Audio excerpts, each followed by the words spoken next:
మీనరాశి. ఈ మీనరాశి వారికి 2024-25 సంవత్సరంలో ఏలినాటి శని జరుగుతుంది. కాబట్టి ఏలినాటి శని దోషం ఎంతైనా కొంతైనా దాని మీద పడుతుంది. కాబట్టి దోషాన్ని పోగొట్టుకోవాల్సినటువంటి అవసరం మనకుంది. అలాగే ఈ ఏలినాటి శనికి ఏం చేయాలండి? మారకుడు కూడా మీనరాశికి లాభాధిపతి ఎవరండి? శని. మరి అందువల్ల శని ఏలినాటి శని జరుగుతుంది, మారకుడు కూడా శని. కాబట్టి మనం శని జపం ఖచ్చితంగా చేయాలి. శని జపం చేయండి, శని స్తోత్రాలు చదవండి.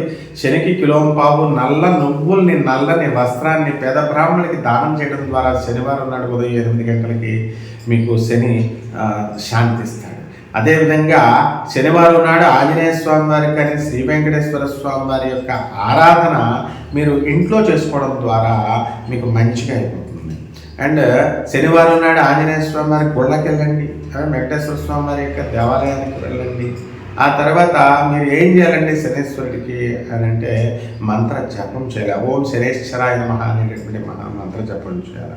అలాగే ఒక మంత్ర దండం తయారు చేయించుకొని చెక్కతో ఆ మంత్ర దండాన్ని మీ పూజా గదిలో పెట్టుకోండి.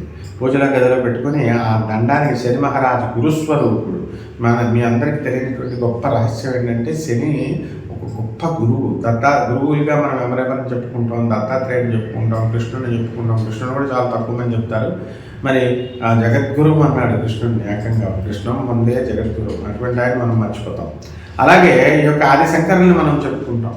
మరి అలాగే శని మహారాజు కూడా ఒక గొప్ప గురువు. మంత్రదండం తయారు చేసి ఆయన వెరీ స్ట్రిక్ట్ ఆఫీసర్ అనమాట ఆయన. కాబట్టి ఆయనకి అందరూ దండం పెట్టుకుని చక్కగా దండం పెట్టుకుంటే, దండం పెట్టుకుంటే బ్రహ్మాండంగా కలిసి వస్తుంది. అలాగే లాభాధిపతి అయినటువంటి ఈ యొక్క శనికి ఇష్టమైనటువంటి పువ్వులు నీలశంఖం పువ్వులు.